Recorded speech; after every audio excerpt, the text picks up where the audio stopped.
Interesting post came across my feed this morning on Facebook. A lady shared a picture of a deity. This deity was at a temple in Thailand, right?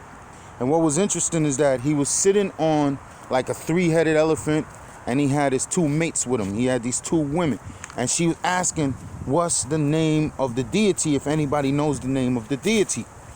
My first guess was Indra, you know what I mean? And I'll tell you why. So you had 2 great ancient civilizations that were intertwined. You had ancient Kemet, which was known as Egypt, and you had ancient India, which was known as Bharatvarsha. So the interesting thing about these 2 civilizations is that symbolically they were intertwined like the papyrus and the lotus. One was more spiritual and one was more material. When I say material, one was concerned with more material sciences. That was Kemet. That was the papyrus civilization. And one was more concerned with the spiritual aspect. That was India. That was the lotus civilization. You also see this symbolism when you look at the goddess Saraswati.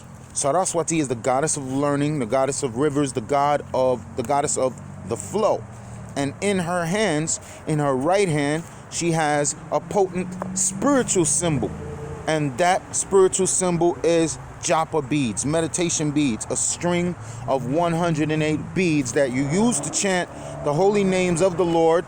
Some people use those beads to chant the names of demigods, but for absolute and complete results, you want to chant the holy names of the Lord, right? And first of all, sorry, I should have said this first. Om Namo Bhagavate Vasudevaya. Om Namo Bhagavate Vasudevaya. Om Namo Bhagavate Vasudevaya. And in her left hand, Goddess Saraswati, she has books of learning. Books of learning are represented by papyrus. So if you want the completeness of both the Egyptian civilization and the Indian civilization, it's a goddess like Saraswati who gives you the key, who opens up the door for that, because she is the power of Vach, the throat, the sound. Speaking of which, 2020 is a strange year. We just found out that the Earth has a mini moon or a mini satellite, and we also found out that the Earth, the body, Earth body, has an organ that we never knew before. It's either a brand new organ or we didn't know about it before, and it's located in the throat. Again, Saraswati controls the FOXP2 gene, which deals with human speech development, and she also controls the throat region, and she also lives in the throat of Narasimha Dev, the lion-headed incarnation of Krishna, who is known in Africa as a Petamek. So what's interesting about ancient Egypt is that they worship the head, and what's interesting in ancient India is that they worship the feet. So there was a brother named View Kliko who I used to associate with online, who was extremely learned in the science of ancient Kemet. And he always explained that if you don't know who an Egyptian deity is, all you got to do is look at the crown or the headgear. Likewise, I noticed that in India, if you don't know who a deity is, you got to look at the vehicle, the vahana. Just for example, when you see the bull, you know Shiva's never far away, because Shiva rides the bull. And Krishna himself is represented by a heavenly bull as well. And we know that Shiva is a transformation of Krishna, the difference between milk and yogurt. Likewise, you have Obatala and you have Brahma, who are considered to be the same person because they are universal creators. What is the symbol of Brahma? The symbol of Brahma is the swan.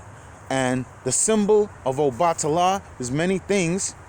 But what's interesting, in the pastimes of Obatala, when he came down on an iron chain to start the creation process on earth, what did he bring with him?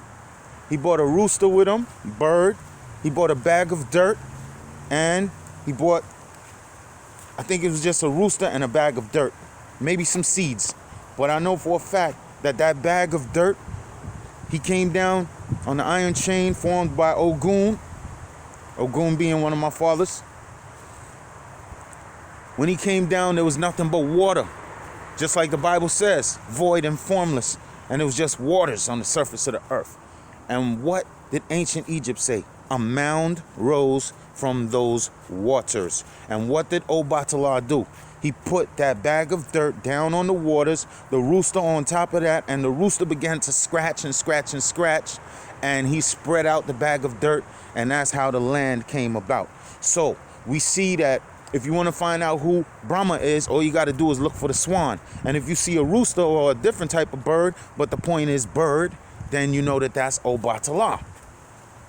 So the key to the mysteries of finding out the deities in ancient Egypt is to look at the head, because those people in ancient Kemet worshiped the head, because in order to find the source of their life, they had to look at the Nile River.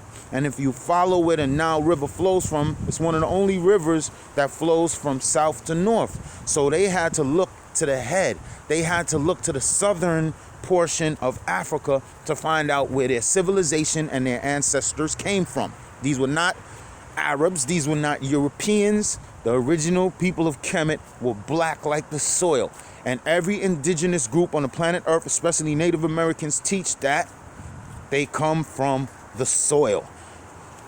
In the last destruction of the world and recreation of the world, approximately 12,900 years ago, at the end of the Younger Dryas period, there were Native Americans left over in the West from the ancient civilizations that existed here when the sea level was 40 stories or 400 feet lower. During that time, you could walk through the Caribbean islands, the ones that did exist at that time, because a lot of the Caribbean islands are brand new, because they come from volcanic activity. However, there was a time when the Gulf of Mexico was not as you see it today. It was no water there. There were civilizations there that were wiped out in a second because there was a sea. Where the Hudson Bay is now, go look at your maps, way to the north, thousands of miles to the north, there was an inland sea covered in ice. And when those comets came or whatever vehicle hit the earth, that sea was exploded and it rushed down. You see where the Mississippi River is now? It was 100 miles wide. Not long. We're talking about girth, width, 100 miles wide when that sea, and the sea came down thousands of miles per hour, wiping out everything in its path, and the Ohio Valley civilizations were totally wiped out and decimated. The few Native Americans who survived, they forgot their old knowledge, and the only thing they could say was, well, we came from the earth, which is true. They came up out of the earth.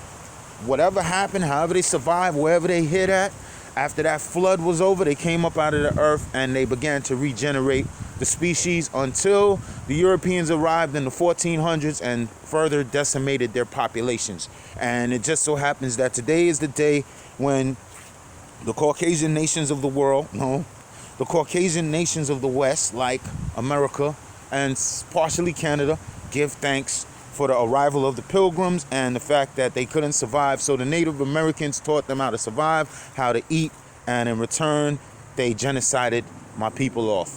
So I just wanted to share the knowledge on this day of Thanksgiving 2020 that, once again reiterating, the key to the deities in India is the feet, foot worshippers, because they say what? Worship begins at the feet. Blessings begin at the head. And as the month of Damodar, another good thing I'd like to point out is that for the last 4 months, see, the Lord is supreme in all things, and there's a form of sleep that the Lord has. It's not like a regular human, because humans get tired. The Lord never gets tired. So if the Lord goes to sleep, it's for a divine purpose. That sleep is called Yoga Nidra. Just like in your Bible, you'll see that the Lord created the world in a certain amount of time, and then he rested.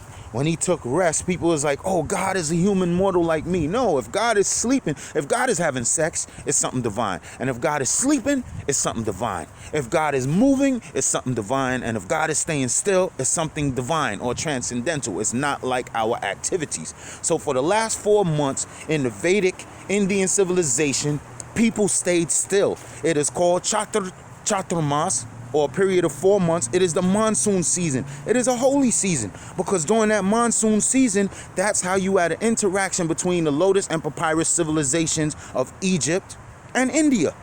Because in order for the people to get from India to Egypt, they was mostly, the Naga race was going over the waters. So you had to wait till the seasons cause the wind to push you towards Africa, or the wind and the waves to push you towards India. So for 4 months in India, because it's the monsoon season, certain foods will become healthy. Foods that you could eat all year round for the other 8 months of the year, you couldn't eat during the 4 months because they grow too close to the ground, or that's a certain time when certain bugs, whether visible or invisible to the human eye, were being born during that 4 months. So there's some strict sects of Vaishnava, there's some strict Hindus that don't eat certain foods. I don't know the list of all of the foods, but apparently, like, certain foods just become unhealthy because they're close to the ground. And for those of you who have worked with sewage or who have worked in the field of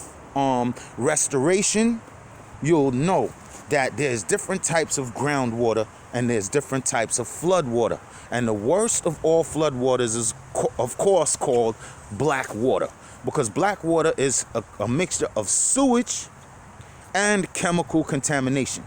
For a good example of black water, you'd have to go back to the year 2012. The eastern seaboard was inundated by Superstorm Sandy, and in communities like Far Rockaway and Long Beach, Long Island, you had to throw away all your clothes. You couldn't put them in the dry cleaners. You couldn't wash them because black water contamination is not something that goes away from dry cleaning. It does not go away from putting your clothes in the washing machine. Black water contamination will have oil, sewage, and other chemicals in it. You have to get rid of those clothes. So likewise, there's a form of water called brown water, and there's white water. Like if your shower bursts or if your sink bursts and the plumber has to fix it, that's considered white water. But if your toilet bursts, that's brown water. So there's different levels of contamination. So likewise, in the ancient Indian civilization, wherever you was at, especially if you was a priest, first of all, there's a difference between a Brahmin, which is the priestly intelligent class, and a sannyasi. The sannyasi is a renounced monk. Sannyasi is not supposed to stay in one place more than 3 days anyway. That's their blessing to the world and a curse for them. You see, if a sannyasi stays in one place more than 3 days, guess what? That means he's establishing himself as a householder. So we don't have, in that civilization, the sannyasi keeps it moving so he can go around and teach the people of the world and send blessings to the people of the world. If a wise person stays still too long, they don't have no way to disseminate that information in the ancient world. So there's a reason for everything. And the Chaturmas period just ended. So the Lord Vishnu, Lakshmi Narayana, just woke up from a 4-month sleep called Yoga Nidra. So you can start getting married now. You can start signing contracts. You can start your business. You can start doing whatever it is that you want to do to prosper in this world, materially or spiritual. You can start now because Lord Vishnu, the maintainer, remember God is God, generator, operator, destroyer. The manifestation of Lord Vishnu is the operator or the maintainer. So if you want to start your material affairs, you can go ahead and start now. Okay? And all I can say is this is a blessed season. Take advantage of it. You know what I mean? Yeah, shout out to all of the contributors and supporters. Hare Krishna, Krishna Krishna, Hare Hare, Hare Rama, Rama Rama, Hare Hare. I don't know if I should name this video head or foot or head to foot, or foot to head. I'll figure it out, but it's going to have something to do with heads and tails. Haribo.